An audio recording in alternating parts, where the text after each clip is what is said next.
नमस्कार। और आज का जो चैप्टर है वो है अल्सरेटिव कोलाइटिस। और बताते हैं अल्सरेटिव कोलाइटिस क्या होता है।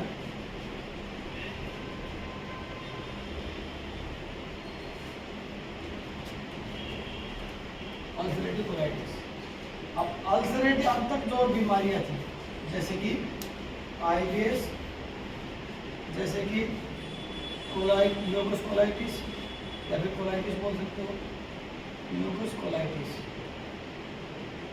ये दोनों ऐसी बीमारियां थी। इनका कोई भी आप टेस्ट कराएंगे जैसे कि इंडोस्कोपी, कोलोनोस्कोपी,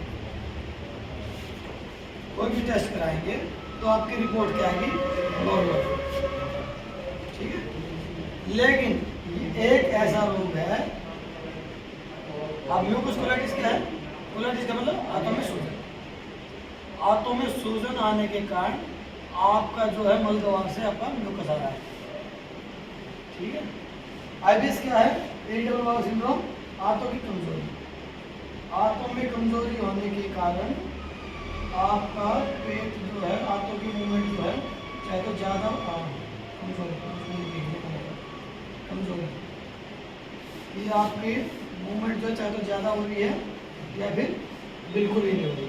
लेकिन अल्सरेटिव कोलाइटिस एक ऐसा रोग है जिसको आप जांच से भी पता लगा सकते हो। ठीक है, सिग्मोइडोस्कोपी करके आप इसकी जांच करा सकते हो। तो अल्सरेटिव कोलाइटिस में क्या होता है कि आपके अंदर छाले हो जाएंगे, आपके हाथों के अंदर छाले हो जाएंगे। ठीक है, अब छाले हो जाएंगे तो आपके मल के साथ खून या फिर काले रंग का जमा हुआ कुछ पदार्थ, काले रंग का जमा हुआ कुछ पदार्थ आपके मल के साथ निकलेगा। अल्सरेटिव कोलाइटिस की पहचान, पहली पहचान।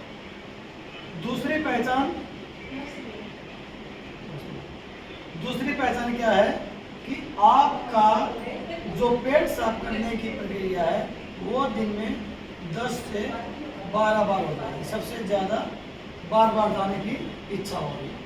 ज़्यादातर देखा गया है लूज मोशन के साथ आपका चिकनापन मतलब कि म्यूकस प्लस में ब्लड मतलब कि खून आना, ये आपका ज़्यादातर देखा गया है। कई स्टेज में देखा गया है कि आप 10 से 12 बार जा रहे हो लेकिन फिर भी आपका पेट साफ नहीं होगा। और आप एक बार में कम से कम भी 15 मिनट से आपको 30 मिनट या 40 मिनट एक बार फ्रेश होने में लग रही है। मतलब कि लगभग लगा लो आपका पूरा दिन आपका लैट्रिन में बीतता है, बाथरूम में बीतता है। ठीक है, ये हो गई जख्म। ठीक है, तो एक तो इन जो अल्सरेटिव कोलाइटिस के पेशेंट हैं, जब भी आपको खून की मात्रा ज़्यादा नहीं लग जाए, ठीक है, वैसे डॉक्टर इसमें स्टूडेंट्स रहते हैं, तो आप लोगों को अपनी तरफ से क्या करना है, आपको नमक और चीनी मतलब मीठा और नमकीन बिल्कुल ही छोड़ दें आप कुछ दिनों के लिए, 4-5 दिनों के लिए। आप 4-5 दिनों के अंदर देखेंगे कि आपका खून आना बंद हो गया। उबला खाना शुरू कर दें, जितना हो सके उबला खाना शुरू करें, जितना हो सके। ठीक है, ये केवल अल्सरेटिव कोलाइटिस में काम करेगा, केवल अल्सरेटिव कोलाइटिस में। ठीक है, नमक और चीनी का यूज करना छोड़ दें। और इसमें जानकारी वाली बात क्या है कि इसमें 3 स्टेज होती है। क्या होती है? 3 स्टेज होती है। मैं आपको स्टेज बताऊंगा। पहली स्टेज क्या होती है? इसमें रोगी को पता नहीं चलता कि आपको अल्सरेटिव कोलाइटिस होना शुरू हुआ है।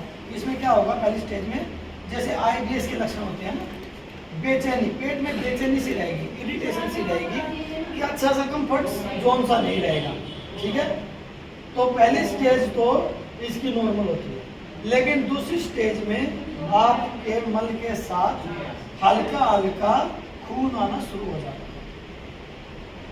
तो आप ये समझ लीजिए कि आपका अल्सरेटिव कोलाइटिस बन चुका है। रही तीसरी स्टेज तो बहुत गंभीर रूप में हो जाती है। इसमें दस्त के साथ खून बहुत अधिक मात्रा में गिरने लग जाता है। खून बहुत अधिक मात्रा में गिरने लग जाता है। तो यहाँ पे क्रोनिक डिजीज हो जाती है, ठीक है, यहाँ पे क्रोनिक डिजीज हो जाती है। तो आपको ये ध्यान रखना है कि आप कौन सी स्टेज में हो, लेकिन कोशिश करें नमक चीनी का यूज ना करें अल्सरेटिव कोलाइटिस वाले, तो उससे ज़्यादा ठीक होने के चांस है, ठीक है। जख्म धीरे धीरे ठीक होंगे, धीरे धीरे बढ़ेंगे, तो उसके बाद आप कोलाइटिस में तब्दील होंगे, फिर आइटिस में, फिर नॉर्मल, ऐसे कंडीशन में आप ठीक होते चले जाएंगे। खून ज़्यादा निकलने के कारण आपको अनेमिया मतलब खून की कमी के रोग आने दिख जाएंगे, तो इसलिए आपको खून भी चढ़वाना पड़ सकता है इस रोग में, तो ये भी ध्यान रखना है, ठीक है। जो आपका मल आएगा उसमें बहुत ज़्यादा दुर्गंध आएगी, जैसे बहुत ज़्यादा सड़ा हुआ मल आएगा इस रोग में, ठीक है। बात रही कि खून की, तो खून तो हमें पाइल्स में भी आते हैं, जैसे खूनी बवासीर, तो खूनी बवासीर में और हमारे अल्सरेटिव कोलाइटिस में क्या अंतर है? तो अल्सरेटिव कोलाइटिस में जो खून आएगा वो हमारे मल के साथ आएगा, लेकिन खूनी बवासीर में जब भी आपकी खूनी बवासीर होगी, आपका मल त्याग करने के बाद आपको खून की 4-5 बूंदें या बहुत ज़्यादा मात्रा में खून आना, उसको खूनी बवासीर बोला जाएगा। तो दोनों चीज़ों में अंतर डिफरेंस कर लेना। अल्सरेटिव कोलाइट कई खूनी बवासीर को अल्सरेटिव कोलाइटिस मत मान लेना, या फिर अल्सरेटिव कोलाइटिस को खूनी बवासीर मानने की गलती मत करना। तो ये आपको लक्षण है, तो जरूर अपने आप को नोटिस करें और जल्दी से जल्दी अपने खाने पे कंट्रोल करें। एक और बात, अल्सरेटिव कोलाइटिस का बैकअप बहुत वापस जल्दी आ जाता है, मतलब कि आपका रोग बहुत वापसी कर जाएगा यदि आपने खाने पीने के और अपने चीज़ों में कोताही नहीं बरती। आपको बिल्कुल परफेक्ट तरीके से रहना है, क्योंकि तकलीफ होगी ना तो दोबारा आने के बहुत ज़्यादा चांस होते हैं अल्सरेटिव कोलाइटिस में। IBS ठीक हो सकता है, परमानेंटली कोलाइटिस ठीक हो सकता है, अल्सरेटिव कोलाइटिस के लिए आपको जिंदगी भर भी परहेज करने पड़ सकते हैं खाने पीने के, तो इन चीज़ों का ध्यान रखें। और यदि कोई समस्या है तो आप हमसे कॉन्टैक्ट कर सकते हैं। नमस्कार।